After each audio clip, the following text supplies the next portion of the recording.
એટલે ફરીથી બોલી દેજે, મેં રેકોર્ડિંગ જસ્ટ ટચ કર્યું.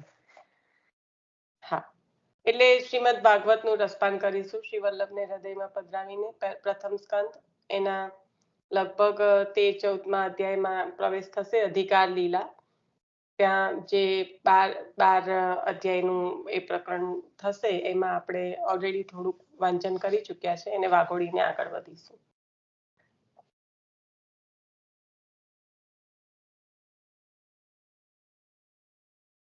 હવે કાલનો જે વૈભવીબેનનો પ્રશ્ન હતો, બહુ જ સુંદર પ્રશ્ન વૈભવીબેન, જે શ્રુતિઓનો આપે પ્રશ્ન કર્યો. કારણ કે આવા પ્રશ્ન બહુ ઊંડાણપૂર્વક સમજવા જરૂરી એટલા માટે છે કે આપણે ભાગવતજી ને શ્રવણ કર્યું અને એનું રસપાન કર્યું, બે અલગ અલગ છે. અને રસપાનની સાથે સાથે આપણને તો સેવન કરવાની આજ્ઞા આપી. તો જ્યારે એનું સેવન થાય ત્યારે જે એનો ગુઢાર, જે આચાર્ય ચરણે કૃપા કરીને આપણને 52 વર્ષ ભૂતલ પર બિરાજવાનું એમનું મુખ્ય કારણ કે શ્રીમદ ભાગવતજીનો ગુઢાર પ્રકાશ કરવા માટે. તો એ જે છે એ આપણને જો આપ શ્રી સ્વયં શ્રી કૃષ્ણ આશ્રયરૂપ શ્રી સ્વામિની સ્વરૂપ શ્રી વલ્લભ જો આટલા સમયે શ્રીમદ ભાગવતજીનો ગુઢાર્થ, એ પણ સંપૂર્ણ રીતે નહીં, કારણ કે પધારવાની આજ્ઞા થઈ તો દ્વાદશ અંગને તો આપ સ્પર્શ ના કરી શક્યા, પણ સંપૂર્ણ રીતે થાત તો વિચારો કે કેટલા વર્ષો થાત જો સંપૂર્ણ ભાગવતનો ગુઢાર્થ હતો. પણ જીવોને માટે પણ આટલું જ યોગ્ય છે. એટલે પ્રભુએ જે પણ હતું એ જીવોને યોગ્ય જે પણ હતું એ મેળવી આપીને આપે પાછા પધારવાની આપને આજ્ઞા કરી. પણ એને પણ આપણે રંજક સ્પર્શ કરી શકીએ છીએ? કેવી રીતે કરી શકીએ? જો આપ શ્રી આટલો બધો સમય શ્રમ લઈને જો આટલું કરી શકે ને, આપણે તો દ્વાદશ અંગને આમ આજે આ સ્કંદ ને કાલે પેલો સ્કંદ એવી રીતે ઉથલાવતા હોય છે. તો એવી રીતે ભાગવતજી ન થાય. ભાગવતજીનું સેવન થાય, શ્રવણ થાય, સ્મરણ થાય, કીર્તન થાય, એનું રસપાન થાય. વૈભવીબેને જે પ્રશ્ન કર્યો હતો, પ્રશ્ન એમનો 1 on 1 જેવો હતો, એટલે એ વખતે જવાબ આપી દીધો. મોટા ભાગે બધાને ખ્યાલ આવી ગયો હશે કે શ્રુતિઓનો, પણ શ્રુતિઓનું સ્વરૂપ શું છે અને શ્રુતિઓ એ એમના ગુણગાન શ્રી આચાર્ય ચરણના ગુણગાન આપ કરે છે. તો શ્રુતિઓ છે એ તો પ્રભુના ગુણગાન માટે જ છે. એ ઉત્તમમાં ઉત્તમ ગુણગાન જો કોઈ પ્રભુના કરી શકે, જો કોઈ પ્રભુથી જે કહેવાય કે એક નિકટ હોય અને પ્રભુના ગુણગાન જે કરી શકે સર્વોથી ઉત્તમ જેવા, એવા શ્રુતિઓ શ્રી આચાર્ય ચરણનું સ્મરણ કરી રહ્યા છે. કારણ કે આપ જાણે છે આપનું સ્વરૂપ કે શ્રી કૃષ્ણ હાસ્યરૂપ આપ, શ્રી સ્વામીની સ્વરૂપ આપ છો. તો એ શ્રુતિઓનું કાલે વૈભવીબેને પ્રશ્ન કર્યો હતો. વૈભવીબેન, તમે એક શબ્દ લીધો શ્રુતિગાન, જેના શ્લોકની વાત કરી. હવે સામાન્ય રીતે બધાને ખ્યાલ ના આવે, ભલે ભાગવતજીથી અવગત હોય તો પણ, તો એને તમે સાદી ભાષામાં લઈ લો ને, કે તમે શું કહેવા માંગતા હતા? શ્રુતિગાન એટલે શ્રુતિ ગીત ભાગવતજી એટલે હા, શ્રુતિ ગીત છે. એ અધ્યાયનું નામ જ એટલે શ્રુતિઓએ જે સ્તુતિ કરી એને શ્રુતિ ગીત. આપણે કહીએ ને ઉદ્ધવ ગીત, ઉદ્ધવજીએ જે સ્તુતિ કરી એ ઉદ્ધવ ગીત. એ પ્રમાણે વેદની રીચા શ્રુતિઓએ જે પણ સ્તુતિ કરી પ્રભુની, એ સ્તુતિ ગીત તરીકે કહેવામાં આવે, ગાવામાં આવે. સરસ. ઓકે, તો વૈભવીબેનને જે આ પ્રશ્ન કર્યો, આપણે કીધું કે સારસ્વત કલ્પમાં પ્રકટ જ એટલે થયા છો કે આ જે ઋષિ રૂપાઓને ને શ્રુતિ રૂપાઓને એમના તપના ફળ રૂપે જે દાન કરવાનું હતું, ઋષિ રૂપાઓએ પણ એટલું જ તપ કર્યું છે અને આપે સ્વયં વચન આપ્યા છે, અને શ્રુતિ રૂપાઓને પણ આપે સ્વયં વચન આપ્યા છે કે સારસ્વત કલ્પમાં જ્યારે હું પ્રકટ થઈશ ત્યારે આપના સંપૂર્ણ મનોરથ પૂર્ણ થશે. તો આ જે લીલા થઈ ત્યાં જે શ્રુતિઓને સ્વરૂપાનંદનો, ભજનાનંદનો અગણિત આનંદ જે થાય, એ થયો પ્રભુ કૃપાથી. એમના તપના ફળ રૂપે પ્રભુએ જ્યારે મનોરથ પૂર્ણ કરવાની ઈચ્છા કરી ત્યારે, ત્યાં સુધી આપે ગાન તો બહુ કર્યું, વેદોમાં ખૂબ ગાન કર્યું, પણ આ જે આનંદ મળવો જોઈએ, જેવી રીતના વ્યાસજીની સ્થિતિ હતી, એ આનંદની અનુભૂતિ ફક્ત ને ફક્ત જ્યારે પ્રભુ સારસ્વત કલ્પમાં પ્રકટ થઈને એમના મનોરથ પૂર્ણ કર્યા ત્યારે થઈ, અને ત્યાર પછીનું જે ગાન થયું એ શ્રુતિનું ગાન. એટલે એ ઉત્તમમાં ઉત્તમ જે સ્થિતિ એમને નિરોધ સિદ્ધ થયા પછી જે ભજનાનંદનો આનંદ પ્રાપ્ત થયો, સ્વરૂપાનંદનો, અગણિત આનંદનો, આ બધા શબ્દો પર્યાય છે એકબીજાના, એટલે ખાસ બોલું છું. જેમ કે વિષયાનંદ બધાને આપણને ખ્યાલ છે કે લૌકિકમાં ભોગવાતા વિષયો સંબંધી જે આનંદ છે, એવી રીતના બ્રહ્માનંદ, તો એ બ્રહ્મનો જે બ્રહ્મના સંબંધી જે આનંદ છે કે જેની એક ગણના છે, એ ગણિત આનંદ છે. એ આધારિત છે આપના કર્મોના બંધન જે પ્રમાણે હોય, અને જે પ્રમાણે પુણ્યો અને પાપનો જે રીતનો હિસાબ હોય એ પ્રમાણે જે જીવને જે સ્થિતિ પ્રાપ્ત થાય, એ સ્થિતિ પ્રાપ્ત થયા અનુસાર જ્યાં સ્થાન મળ્યું હોય ત્યાં એ આનંદનો અનુભવ પણ થાય. પણ જ્યારે પુણ્યનો જે એ છે કે પુણ્ય જ્યારે પૂરેપૂરું ખર્ચ થઈ જાય છે ત્યારે પાછું ભૂતલ પર બિરાજીને પાછું એનું એ જ ભૂતલ પર આવીને જીવને પાછું એનું એ જ કર્મના બંધનમાં આવવું પડે છે. તો એ આનંદની એક સીમા છે, એના માટે એને બ્રહ્માનંદ, અગણિત આનંદ એવું કહ્યું છે. આનંદ તો એમને પણ મળે છે, જેમ કે આપણે વાત થઈ કે જે હીન અધિકારી જેવા જે આ ઋષિઓ છે, તો એ ઋષિઓની ભક્તિ સાધન રૂપા હતી, અને એના કારણે યજ્ઞ દ્વારા અને પ્રભુનું ભાગવતજીનું શ્રવણ કરવાથી એમનું કલ્યાણ થયું છે, એમને મુક્તિ મળી છે. તો ત્યારે જે આનંદ છે એ આનંદની એક સીમા છે. પણ અહીંયા આગળ જે શ્રુતિઓએ જે ન એતી કહેતા જે તપ કરીને પ્રભુની પાસે અગણિત આનંદની મનોરથ કર્યો અને પ્રભુએ એને પૂર્ણ કર્યો, અને એ જ દસમ સ્કંદમાં આપણે શ્રુતિ ગીતમાં, એટલે એ ઉત્તમ હોવાનું મુખ્ય કારણ પ્રભુના એમના તપથી પ્રભુએ પૂર્ણ કરવાના મનોરથના ઈચ્છાથી જે કંઈ દાન કર્યું પ્રભુએ રસનું, એના અંતર્ગત આ ગાન થયું છે, એટલા માટે એ ઉત્તમ છે. હવે હેતલ જે બોલી હતી કે જે અંશ ને અંશીની વાત છે એ તો મર્યાદા થઈ ગયું. કે એ મર્યાદાને આપણે સમજીએ છીએ શું? મર્યાદા એટલે શું? પ્રવાહ પુષ્ટિ મર્યાદામાં આપણે કીધું કે મર્યાદા એ પ્રભુના વાણી માંથી પ્રકટ થયેલી આ સૃષ્ટિનું નિર્માણ અધિકાર અનુસાર જીવોનું જે કહેવાય કે ભેદ, સૃષ્ટિ, પ્રવાહ, મર્યાદા, આ ભેદ સૃષ્ટિના પ્રકટ થતા પહેલા થઈ ગયેલા છે યથા અધિકાર. તો આ મર્યાદા છે શું? અને શું આપણે એ નથી સમજવાનું કે અંશ ને અંશીનો શું સંબંધ છે? તો પછી એ મર્યાદા એટલે શું? આ મર્યાદામાં છે, આપણે નથી અડકવાનું, એવું કશું છે જ નહીં. ગયા વખતે પણ વૈભવીબેને વાત કરી હતી કે નિર્ગુણ નિરાકાર, તો એ જો આ બધું આપણને નહીં સમજાય તો દસમ સ્કંદ તો શ્રી સુબોધિનીજી સાધન પ્રકરણ તો જરાય સમજાશે જ નહીં. આપણે જ્યાં આગળ જવા માટે અત્યારે પ્રયાણ કરી રહ્યા છીએ ને, પ્રભુ કૃપા કરે તો ઝડપથી પહોંચીએ એવી પણ આપણે વિનંતી કરી રહ્યા છીએ. પણ જો આપણે આને નહીં સમજીએ તો પછી કેમ આચાર્ય ચરણે કૃષ્ણ સંબંધ જ ના કીધું ને બ્રહ્મ સંબંધ કીધું? આપણને જ્યારે આજ્ઞા થઈ, બ્રહ્મ સંબંધની આજ્ઞા થઈ છે.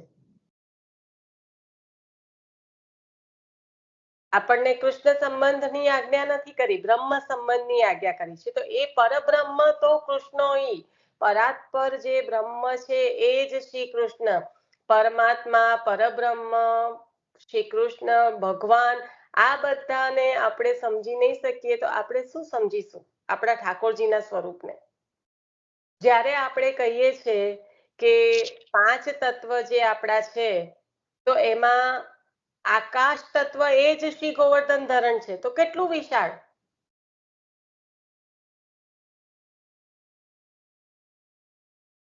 એની કોઈ સીમા નથી. કોઈ પણ એવો જીવ નથી કે જેને આકાશનું દર્શન નથી થતું. છે એવું? કહો મને. જ્યારે આપણે 5 તત્વોમાં આકાશ તત્વ શ્રી ગોવર્ધન ધરણ કહીએ તો કયો જીવ છે કે જેને નભના દર્શન નથી થતા? તો એ બ્રહ્મત્વ થયું કે ના થયું? હેતલ, આ અંશ અને અંશી નો સંબંધ જે છે આત્માનો, મમ વાંશે જીવલોકે બહુ દૂરની વાત છે. કેમ આચાર્ય ચરણે આપણને એવું કીધું? જ્યારે પ્રશ્નોત્તરી થઈ જગન્નાથપુરીમાં જ્યારે પત્ર મુકાયો ત્યારે શાસ્ત્ર તો ગીતા કીધું, બરાબર છે? અને આજ્ઞા શું કરી આપણને નિત્યમાં? ભાગવતજીની. જો શાસ્ત્ર એક જ છે, દેવકી પુત્ર શ્રી કૃષ્ણ, એકોમ શાસ્ત્ર ગીતા, કેવું આવ્યો ના તો પછી આપણને આજ્ઞા શેની કરી? શ્રીમદ ભાગવતજીની. સમજાય છે કેમ? કારણ કે આપણને જ્યારે આ આજ્ઞા થઈ છે તો એમાં એવું તો છે નહીં કે આપણે આ જ કરવાનું છે ને આ બીજું બધું મર્યાદા છે. ના, મર્યાદા એક પ્રભુની પ્રકટ કરેલી સૃષ્ટિ છે, જે વેદ પ્રતિપાદિત જે વાણી છે એમાં એનું અનુસરણ કરીને, આચરણ કરીને રહેવા વાળી, સાધન રૂપા ભક્તિ કરવા વાળી એ સૃષ્ટિને ફળની એક મર્યાદા, જ્યાં જ્યાં સાધન રૂપા ભક્તિ છે ત્યાં ફળની એક મર્યાદા છે. એટલે આપણને હરિરાયજી પ્રભુ નિસાધનતાથી શરૂઆત કરાવે છે. જ્યારે પ્રભુ પ્રાપ્તિના પગથિયા છે ત્યારે પહેલું પગથિયું નિસાધનતા છે. કારણ કે જેટલી જેટલી સાધન રૂપા ભક્તિ છે એના ફળની પણ એક મર્યાદા છે. તો આ મર્યાદાની વાત ચાલે છે કે એ જે સૃષ્ટિ પ્રભુના જ વાણીમાંથી પ્રકટ થયેલી સૃષ્ટિ છે એના ફળની એક મર્યાદા. બાકી કઈ એવું નથી કે અંશ અને અંશીનો સંબંધ એ મર્યાદા છે. ના, ગીતા કોઈ મર્યાદા નથી. ગીતાજીનું શાસ્ત્રને જ્યારે એકોમ શાસ્ત્ર ગીતાજી કહે ત્યારે એ મર્યાદાનું નથી, કારણ કે સ્વયં આચાર્ય ચરણે કહ્યું. પણ એનો સાર ભાગવતજી નો સાર છે. એમાં પણ દ્વાદશ અંગ, પહેલા તો પ્રભુના દ્વાદશ અંગ, એમાંય પ્રભુનું હૃદય, તો એને જાણી લીધું પછી વાણી સુધી પહોંચાશે. ગીતાજી તો પ્રભુની વાણી છે. ભક્તિ યોગ તો પૂરેપૂરો સુરદાસજીએ કહી દીધો છે, જો સમજમાં આવે તો કીર્તનોમાં. પણ ભક્તિ યોગને તો સ્પર્શ પણ ના કરી શકાય જો આપણે ભાગવતજીને સમજીએ પણ ના તો. કારણ કે ભક્તિ યોગ એટલે જ મિલન છે અંશીનું અને પોતાના મૂળ સ્વરૂપની યાદી જ્યારે આવે ત્યારે પ્રભુને સહસ્ત્ર પરિવર્તનથી છૂટા પડ્યાના જે વિયોગનો જે પૂર્ણ તાપ એ આપણને ભક્તિમાં જ્યારે આપણને અનુભવી શકાય તો એ અનુભવવા માટે પહેલા તો એનું મહાત્મ્ય જ્ઞાન છે. એના દ્વારા ઉત્પન્ન થતો સ્નેહ છે અને એ સ્નેહ એટલો બધો ગાઢો થાય કે એ વ્યસન દશા ફલાવસ્થા સુધી પહોંચે. એ જ તો ભક્તિ છે. એટલે આપણને અલગથી કરવાનું નથી કીધું કે આપણને બધું જ આમાંથી મળી જશે.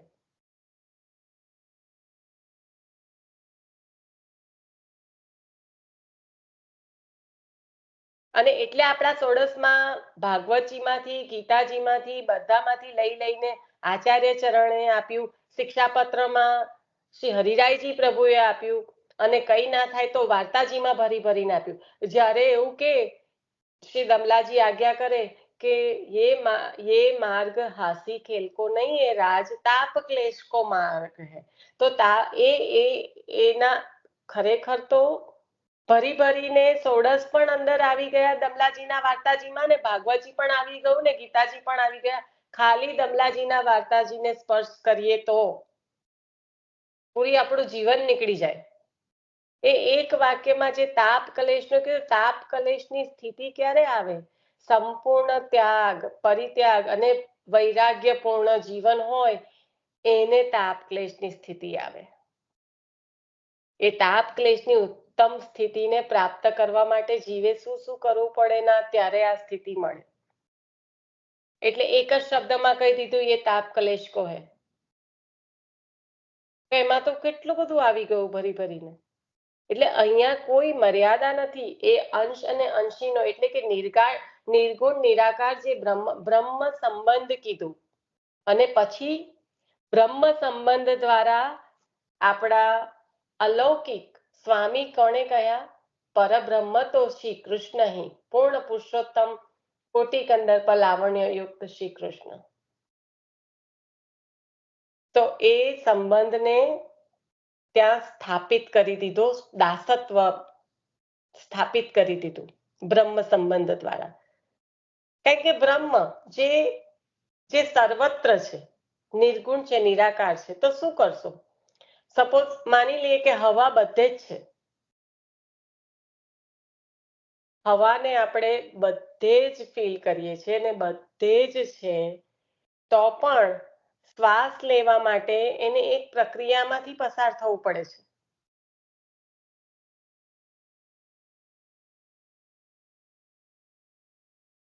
બધે જ છે તો પણ પવન આવવા માટે આપણે પંખા નીચે બેસવું પડે છે.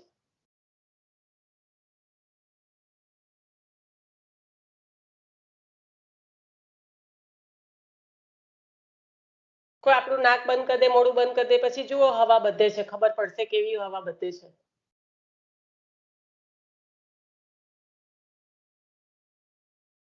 નાક અને મોઢું બંધ કરીને જુઓ કેટલી વાર માટે હવાનો સ્પર્શ પણ થાય છે તમને? નહીં થાય. હવા સ્પર્શ પણ નહીં કરી શકે.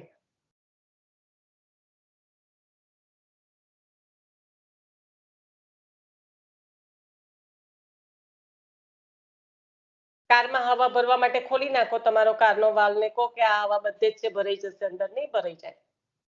એક પર્ટિક્યુલર પ્રોસેસમાંથી પાસ થશે. તો આ પરબ્રહ્મ તો કૃષ્ણ આપણને નિર્ગુણ નિરાકાર જે પરબ્રહ્મનું સ્વરૂપ છે એમાંથી આપણને જે પરાત્પર પૂર્ણ પુરુષોત્તમ શ્રી કૃષ્ણની સાથે સંબંધ સ્વામી સેવકનો આચાર્ય ચરણે દ્રઢ કરી આપ્યો. શેના દ્વારા? બ્રહ્મ સંબંધ દ્વારા.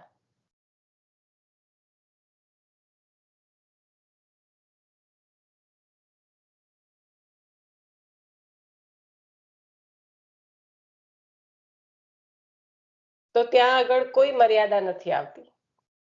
જે આપણે આ બીજું જ છે, આપણા સત્સંગના અંતર્ગત જ છે, આપણા વાંચનના અંતર્ગત છે, એટલે આને ખાસ ધ્યાનથી સમજો. કારણ કે આ ઉત્તમ અધિકારમાં બધું જ આપી દીધું. આપણે આગળ પણ વાત થઈ ઉત્તમ અધિકાર, વૈરાગ્ય, રાસ લૈલિક તાત્પર્ય. તો આ ઉત્તમ અધિકારમાં ની જે સ્થિતિ છે એ સંસારી એવા પરીક્ષિત રાજાની અને શ્રી સુખદેવજી સ્વયં ભગવાનનો અવતાર એવા શ્રી સુખદેવજી એમની થઈ છે. અને કેમ નારદજીની નથી થઈ? તો કે વૈરાગ્ય દ્રઢ નથી. પણ એની સાથે સાથે નારદજીને જે ભગવદીયતા પ્રાપ્ત કરવા માટે પ્રભુએ આપેલા સાધનો, જે મધ્યમ અધિકારી છે હજી તો એમને ભગવદીયતા, અને ભગવદીયતા પછી તો પછીનું ચરણ તો ભગવદ રૂપતા જ છે. ભગવદ રૂપતા એટલે ભગવાન જેવા જ. તો પ્રભુ કેમ એમના જેવા બનાવી દે? કારણ કે એમનામાંથી જ છૂટા પડેલા છે. તો ત્યાં એકમેક થઈ જાય છે. જ્યારે આપણે કહીએ છીએ અહમ ભક્ત પરાધીન, તો એનો મતલબ શું છે? કે ભક્ત એ એમનો અંશ છે એવું પારખી લીધું, અને એમને આ મારો અંશ છે એવું પારખી લીધું. અને એ જ્યારે થઈ ગયું ત્યારે એટલી બધી પરસ્પર પરવશતા થઈ ગઈ કે ના તો ભક્તની સ્થિતિ ભગવાન વગર છે, ના તો ભગવાનની સ્થિતિ ભક્ત વગર છે. જે આપણે ગજ્જન દાવનજીમાં, રાજા આસ્કરણજીમાં, કુંભનદાસજીમાં વાર્તાઓમાં આપણને ભરી ભરીને આપી દીધું છે. તો એ સ્થિતિ આવી ક્યાંથી? એ અંશ અને અંશીનું મિલન એ રીતે થઈ ગયું કે ત્યાં કોઈ ભેદ જ ના રહ્યો. અને આ જે ભેદ નથી એ જ ભગવદીયતા, એ જ ભગવદ રૂપતા. કારણ કે ભગવદીયતાનું આગળનું ચરણ જ ભગવદ રૂપતા છે. પ્રભુ ભગવદીયતા એટલા માટે જ નારદજીને પ્રાપ્ત કરાવે છે, કારણ કે એ ભગવદ રૂપતા પ્રાપ્ત કરી શકે. તો આપણે અત્યારે એના પર વાંચન કરી રહ્યા છે. મને ખ્યાલ નથી હેતલ જોઈન થઈ છે કે નહીં, પણ મર્યાદાને બહુ સારી રીતે સમજો. મર્યાદા એટલે એ ફળની મર્યાદા એટલા માટે છે કે ત્યાં આધાર સાધનનો છે અને ત્યાં પ્રભુની પ્રિયતામાં કંઈક કમી છે અને સાધન દ્વારા ફળને મેળવવામાં ફળની પ્રાધાન્યતા પ્રભુને મેળવવા કરતા વધી જાય છે. સાધનની પ્રાધાન્યતા વધી જાય છે.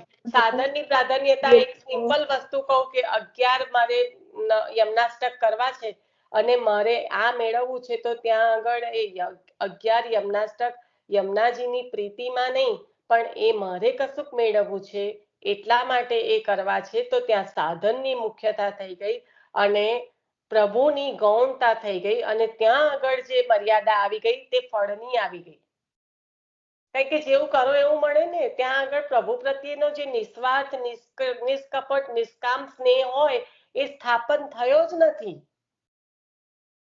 સાધન દ્વારા મોક્ષની મુક્તિની પ્રાપ્તિની જે ભૂખ છે એના માટે પ્રભુનું કાર્ય થઈ રહ્યું છે પણ એમાં કંઈક ને કંઈક સ્વાર્થ સમાયેલો છે અને એ મર્યાદા છે.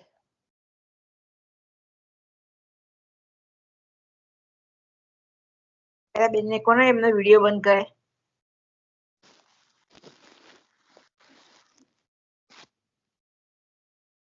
નથી અમુક લોકોને ખ્યાલ આવતો સો જસ્ટ લીવ ઇટ. કારણ કે એમને માંડ I think she is not able to even hear properly એવું લાગે છે એમના એક્શન પરથી. ઓકે ઠીક છે, કઈ વાત એટલે નહીં. તું હવે જોઈન થઈ અને આગળનું બધું જ તારે તું કાલે જે મર્યાદા નો પ્રયોગ કર્યો તો અંશ અને અંશીમાં એના સંબંધમાં આખો હમણાં આઈ થિંક લગભગ 10-12 મિનિટથી સત્સંગ એના કરતા વધારે હતો થઈ ગયો તો તું સાંભળી લેજે. પણ મર્યાદાનો ઉપયોગ આપણે શેના માટે અને કેવી રીતે અને અહીંયા કેમ ના થઈ શકે અને નિર્ગુણ નિરાકાર પરબ્રહ્મ અને એ પરાત્પર પરબ્રહ્મ એ જ શ્રી કૃષ્ણ એના સંબંધમાં અત્યારે આપણે વાંચનના સંબંધી વાત થઈ રહી હતી. હવે આપણે વાંચનમાં આગળ વધીએ એ પહેલા તમારો વિડીયો ચાલુ હોય તમને ના ખ્યાલ આવતો હોય તો તમે ઊંધો કરી દો ફોન. એક જ વસ્તુ કરવાની છે કે ઊંધો કરી દો ફોન એટલે બીજા બધાને તમારો વિડીયો જોઈને ડિસ્ટર્બન્સ ના થાય. ખ્યાલ આવે છે?